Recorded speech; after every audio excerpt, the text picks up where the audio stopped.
Sean Vestal stepped down as head coach of the Vikings this past month after coaching North Forsyth for 12 years. Chris Caputi, an assistant coach for the past 2 seasons at Ardrey High School in Charlotte, is the new coach for the North Forsyth Vikings. So this is a question that, most North Forsyth fan base, they probably want to know. So why ultimately did you choose to come and be the head coach of the Vikings? I think once I looked into the job and I understood a little bit about the school, about the culture and about the tradition, I think it was a very interesting dynamic to have this school be here for the past 56 years and to only be named the 6th head coach. That says something about the people, about the culture, about the tradition that has been built here at North Forsyth. Caputi, who is currently 29, grew up in New York State and was the head coach at Yorktown High School from 2012 to 2014. He was an assistant coach from 2014 to 2016 at Queen's University of Charlotte before spending the past 2 seasons with head coach Mike Kraft at Ardrey. How does it feel to be a head basketball coach once again? It feels excellent, really. It's a blessing. And I was a head coach in New York at 24 years old, and to be that young as a head coach on the varsity level and then become a college assistant coach and back to being head coach in high school all before turning 30 is really a blessing. Now, I know, you probably haven't had much time because you're still over and, school is still in session at Ardrey, your former school. But how much do you know about the team that you're about to inherit for this next season? A little bit. We've had one basketball workout so far, and I basically just wanted to come in the spring and try to hit the ground running as fast as we can. I spoke to the guys a little bit last week. We just talked about tradition, we talked about culture, and I know that we've got a couple of good returning guys that have a lot of game experience that I'm going to look to lean on for sure, and it's going to be fun to get going. Now, once you're finally here, what's your first job out of the gate? Now, I know you said you wanted to start some practices and stuff, but what's your main goal once you get here? Continue tradition. That is right now my main goal. That banner up there says it all. There's multiple conference championships, but 5 in the past 8 years. So I'm stepping into a gold mine in my mind. In order to keep that going, I'm just going to give my passion and my energy and everything that I have. Now, so what made you ultimately decide to go with Chris as the next head coach for North Forsyth?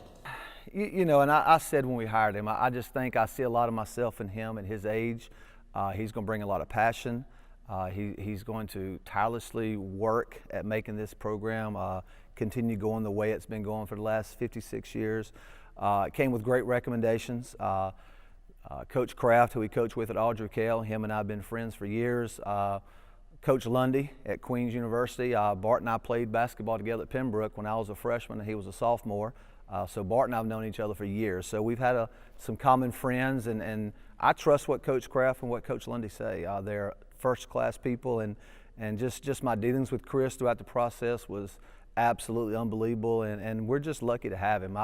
I think he's one of the up-and-coming coaches in the state of North Carolina, and I think when his career is said and done here at North Forsyth, he's going to go down as one of the best coaches we've ever had here. Now, I know you guys, both of you had talked about, I asked Chris what he hopes to accomplish in his first year, and I know there's rich history over here at North Forsyth. We spoke about that before you even decided Chris as the next head coach.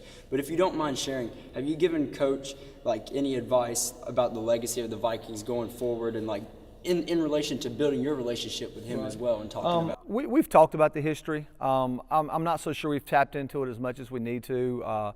We have former NBA players here, and Brian Howard that played here, and Jeff Denny, who played at Carolina and had a stint in the NBA. He comes back to some games every now and then, and so we'll touch into that a little bit more. Right now, it's just the newness of everything, and I've always said North Forsyth is a special place. While I was the coach here, I had opportunities to leave, and even when I was an assistant coach here under Mike Muse, I had opportunities to go somewhere else, and I never did because this was the job that I wanted. And he's in a very special place, and I think when he gets here and he gets here in August and he's part of the staff and he starts seeing all the former players come back to the games and try to come to practice, I think it'll start meaning a little bit more to him just because of the newness of it. But he'll catch on really quick when it comes to the culture. We'll have former players that played 30 years ago in the stands, and a lot of times our crowd is former basketball players that might be 30, 40, 50 years old. It's not really a student section sometimes. So he'll start to grasp that, but he's going to do an excellent job, and I think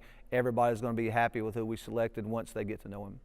Now, so the Piedmont Triad 3A conference, it's, unstoppable. Mount Tabor, Southwest Guilford, Ben L. Smith, and then you guys, Parkland as well is one of those guys that can sweep up and get anybody on any given night. What's the one piece of advice that you've given him about how to play in such a conference and be successful? Probably the first piece of advice I'd give is just be ready.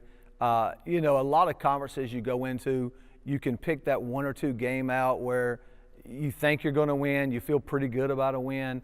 That's not the case in this conference. I mean, every single night, anybody can beat anybody.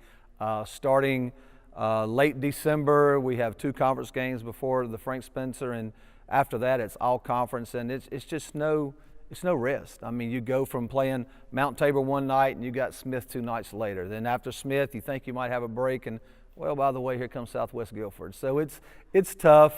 The good part for him is the guys, the returners, they've been through it before, so they know what it takes. They've been in the gyms. My big thing is once you go into a new conference, you go into gyms and arenas that you've never played in before. So I think it's important that newness wore off last year. So that's kind of fresh for our guys. But they're going to do a good job. He's going to play a style of game that I think our kids are going to enjoy, and will be, he'll fit what he needs to do with the team that we got coming back.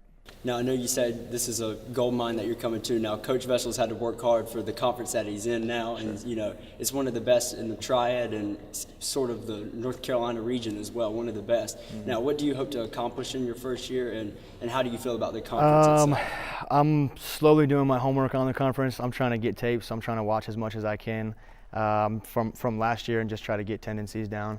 I think that right now it's about competing. It's about having the guys buy into the culture that we're going to try and build, continuing tradition. And I think if we can accomplish buy-in and have the guys believe in what we're doing, then once we get into conference play, the rest is going to kind of take care of itself.